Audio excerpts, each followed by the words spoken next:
Let's go over the main profile information for each contact. Main profile information is kept in the first profile tab on the main contact screen here.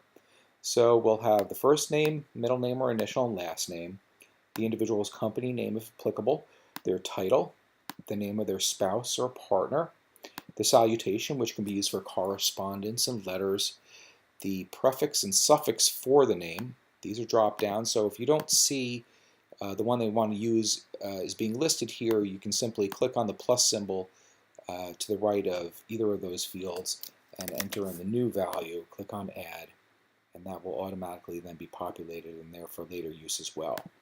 You could put in the person's birth date. It gives you a handy pop-up calendar here if you don't want to use that. By simply clicking on the date, you can just overwrite what's in there and type in directly the date that you want. Whether this person is a patient, if that is applicable to your organization. Then we have industry, source, and status drop-downs. So the industry is handy just for keeping track of what industry this individual comes from. This can be used within your reporting. Again, for any time you see a plus symbol next to a field, it means that if the value they want to use is not listed in there, you can enter in your own from here. So the source can be used for where you came up with this contact, and again, you can add in additional values. The status, you can use living, alive. You can really use that status for anything that you want. Date deceased, if they're no longer alive, you can put in that date as well. Down here, we just have some aggregate information from other tabs. So their primary email address is listed here, their primary telephone number is listed here, and their primary address information is listed here as well. Sometimes it might be handy for you to want to grab this entire block here and copy it and paste it into another program if you'd like. If you take care of membership bases within your organization, you can enter in that information up here, whether they are a member, the date they became a member, and what their expiration date is for their membership. Households are handy. This allows you to add in additional contacts within the family of this individual that essentially share the same physical address. So you can simply click in Add Member, type in all or part of their name. And what this will do is once you enter in at least a few first letters of the person's last name, it's going to perform a find on your database to see if there's any matching names in there. This way you don't continuously add in the same names as somebody you already might be keeping track of, and you don't have duplicates within your database. So here I see that Jesse is not in fact listed, but I do have Holden and Melissa. So I'm going to leave this intact.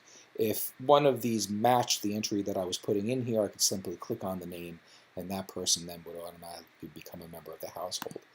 A birth date, if applicable, is not required. All right, this new contact's relationship to the head of household. So in this case, it would be my son, and my relationship to that contact would be father. And again, if those relationships are not listed here, you can add them by clicking on the corresponding plus symbol. Click on Add Household Member, and now I have a new entry into my household. To edit either of these pieces of information, you can click on the little pencil icon there, edit the information as you see fit. To delete a member of my household, you can click on the red X, click on OK, and they will be removed from my household.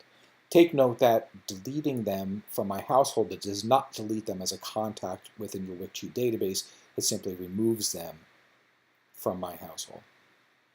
Communications. This just gives you a handy way to show whether certain communications with that contact is permissible or not, and we also threw in whether they get an e-newsletter here. So do not email basically flags the system that they should not be emailed. Do not solicit, do not mail, do not phone, and whether they get an e-newsletter or not. Contact notes are listed down here. You'll see you have a notes tab up here.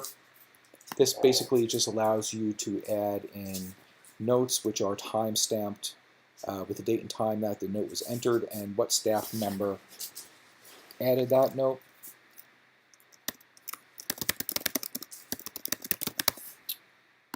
Click on Submit.